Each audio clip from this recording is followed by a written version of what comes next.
మంచిర్యాల జిల్లా లక్షటిపేట ప్రజలకు చట్టాలపై అవగాహన కల్పించడంలో అంగన్వాడీల పాత్ర ఎంతో కీలకమని సీనియర్ సివిల్ జడ్జి అర్పిత మారం రెడ్డి అన్నారు.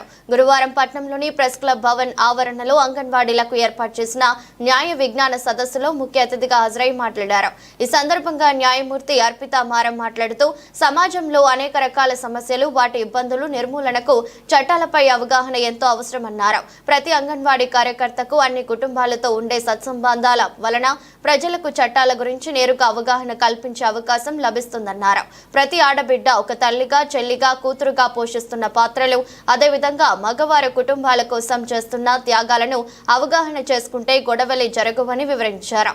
సమాజంలో పాత్రికేయులు వివిధ మాధ్యమాల ద్వారా ప్రజలకు మరింత ప్రభావితంగా చట్టాలపై అవగాహన కల్పించాలని సూచించారు. ప్రతి ఒక్కరూ తాము చేయాల్సిన పనులు సక్రమంగా చేస్తే సమస్యలు దాదాపుగా దరిచేరవని, బాధ్యతలు విస్మరించినప్పుడే అనర్థాలు జరుగుతాయన్నారు. తప్పు చేసి బాధపడే కంటే ముందస్తు ప్రణాళికతో జీవితంలో సక్రమంగా నడుచుకుంటే సమస్యలుండవని తెలిపారు. ప్రతి అంగన్వాడీ కార్యకర్త ఇంటింటికి చట్టాల గురించి సమాచారాన్ని చేరవేయాలని కోరారు. అనంతరం ప్రెస్ క్లబ్ ఆధ్వర్యంలో న్యాయమూర్తిని శాలువాతో ఘనంగా సన్మానించారు. ఈ కార్యక్రమంలో న్యాయవాదులు నేరెళ్ల పద్మ, అక్కల శ్రీధర్, ఏజీపీ సత్యం, రవీందర్, ఎస్ఐ పనస రాజయ్య, జూనియర్ అసిస్టెంట్ నీరజ, సుమారు 50 మంది అంగన్వాడీలు పాల్గొన్నారు.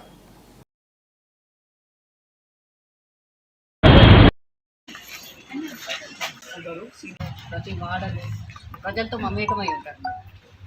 మేము వచ్చి చెప్పుకోవడం కంటే ఎంతో కొంత మీకు తెలిసిన ప్రతిదీ, అది మెడికల్ కానివ్వండి, లా కానివ్వండి, మీకు ఏదైనా అనిపిస్తే కన్సల్ట్ చేయడానికి ఒక అవకాశం ఉంటుందని ఒక మంచి సదుద్దేశంతో మొదలుపెట్టిన కార్యక్రమం ఇది. మేడం గారు ప్రాపర్గా అంటే ఆల్వేస్ రైట్ హ్యాండ్ లాగే ఉంటారు మనకి. ఒక్కటి ఏంటంటే తల్లిదండ్రులు ఎన్లైట్ చేయండి ఏంటంటే వాళ్ళు చెప్పండి ఏంటంటే పిల్లలు వచ్చేసరికి వెళ్ళి మనం కూడా ఇంటికి ఇన్వైట్ చేయాలి. అన్నీ మీ అందరూ 18 years బిఫోర్ ఏమైనా ఉంటుంది కదా, దాని secrets it will not issue your names in public. మీడియాలో కూడా పేరు పెట్టాలంటే కూడా వాళ్ళు పర్మిషన్ తీసుకోవాలి. ఇప్పుడు మీ ఇష్టం. అంటే ఏమైనా యాక్షన్ కూడా మన మెడిసిన్ జరిగితే have to take the action before. After మీరు చేసిన కోర్టు న్యాయం జరుగుతుంది. దే హ్యావ్ టు దాని ఆఫ్టర్ మీరు ఏం చేయాలి, దాన్ని ఎవిడెన్స్ కలెక్ట్ చేయాలి.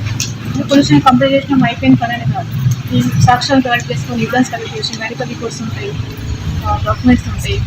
మైనర్ ఉంటే మైనర్ బోనోఫైడ్స్, 10th సర్టిఫికేట్ ఏమైనా పెడతారు. మైనర్ ప్రూఫ్ చేస్తే కేసులో శిక్ష పడితే వాళ్ళు జైలుపోతే మీకు న్యాయం జరుగుతుంది చేస్తాడు. ఒక అమ్మాయి డైవర్స్ కోసం కోర్టుకు వస్తుంది, ఒక భార్య నా భర్త హరాస్ చేస్తాను కోర్టుకు వస్తుంది. సో వీళ్ళందరూ మనుషులు ఎండ్ అవుతుంది, అవునా కాదు?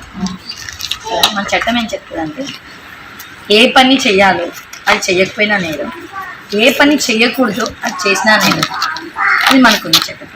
ఒక తల్లి పసిబిడ్డకి పుట్టిన 3 బిడ్డకి నేను పాలు ఇవ్వను అలా వదిలేసింది అనుకో, చచ్చిపోతాడు. అదే పాలు ఇవ్వకపోయినా తప్పు. ఎందుకంటే నువ్వు చెయ్యాల్సిన పని చెయ్యట్లేదు, ఏది చేయకూడదు అది నువ్వు చేస్తున్నావు, 2 తప్పు. సో చట్టం ఎవరికి చుట్టం కాదు, అందరికంటే ఎత్తులో ఉంటుంది. సో చట్టాల గురించి పక్కన పెడితే ఫస్ట్ అందరము మనుషులమే. మనలోంచే ఒక డైవర్స్ అడుగుతారు, ఒకరు ప్రాపర్టీ అడుగుతారు, ఒకరు మెయింటెనెన్స్ అడుగుతారు. ఇవన్నీ మనలో నుంచి. సో ఎవరో తప్పు చేశారంటే అతను చెడ్డగా చిత్రీకరించడం కంటే అతను కూడా ఒక ఫ్యామిలీలో ఒక మెంబరే కదా. ఒక దొంగ అయినా ఒకరి తమ్ముడు, ఒకరి భార్య, ఒకరి అన్న. మాత్రం నా చేతితో 7 డైవర్స్ పిటిషన్లు మాత్రం నంబరింగ్ చేస్తాను. మొన్న సార్ శ్రీధర్ గారు ఎంత ఫేమస్ అయిపోయినాయంటే లక్షపేటలో ఒక ఆమె ఉట్టుకుంటూ వచ్చి మాట్లాడి అర్పిత మేడం ఎక్కడ ఉన్నారని అడిగాను. ఏమైందంటే నా పెళ్ళి 6 నెలలు అయిపోయింది, నాకు అర్జెంటుగా విడాకులు కావాలి మేడం దగ్గరికి వెళ్ళిపోవాలి. ఏంటి ఇది, ఏమన్నా ఆటలాగా కనిపిస్తుందా? నేను చదువుకొని ఇంత కష్టపడి ఉద్యోగం తెచ్చుకుంది, మీ అమ్మ నాన్న పెళ్లి చేసి ఒక సంబంధం చూడాలంటే ఎంత కష్టపడతామండి, ఎంత ఎంక్వైరీ చేస్తామండి. వాళ్ళ కోసం చిన్నప్పటి నుంచి బంగారం, ఎప్పుడో బంగారం రేట్ ఎక్కువవుతుందని ఎప్పటి నుంచో 10 సంవత్సరాలు బంగారం కొనుక్కుంటాం, ప్లాట్లు కొంటాం, తిండి తినకుండా ప్రాపర్టీలు కొంటాం. పెళ్లి చేస్తే మంచిగా ఉంటారని అనుకుంటామా? మనం కూడా ఒక చిన్న తప్పు చేస్తున్నాం. మనము ఈ మధ్య మన పిల్లల్ని ఓవర్ గారాబం, అంటే మనం కూడా అంత మంచి పెరగలే కదా. కొంచెం అంటే స్పూన్ ఫీడింగ్, గోల్డెన్ స్పూన్తో పుట్టలే. మనం ఉన్నమాట చెప్పుకోవాలి. మన అమ్మ నాన్న కొద్ది గొప్ప కష్టపెట్టాలి, అందుకే మనం ఈరోజు ఇంత మంచిగా ఉన్నాం. ఫ్రాంక్గా చెప్పాలంటే మనం ఏం చేసినాం, అరే మన పిల్లలు కష్టపడుతున్నారు. సమాజానికి తగ్గినట్టు ఉంటున్నారా లేదా? కోడ్లు సంపాదించడం ఎవరు కావాలండి? మనకు మంచి ప్రవర్తన ఉంటే, అరే చూడరా ఆ అమ్మాయి వాళ్ళ కొడుకు పెద్ద పెద్ద ఉద్యోగాలు చేయకపోయినా కానీ అమ్మకి నాన్న జవదాటాడు, వాళ్ళని చక్కగా చూసుకుంటాడు, పిల్లలు చాలా బొద్దిగా పెంచుతున్నాడు, ఇంతకంటే ఏం కావాలి?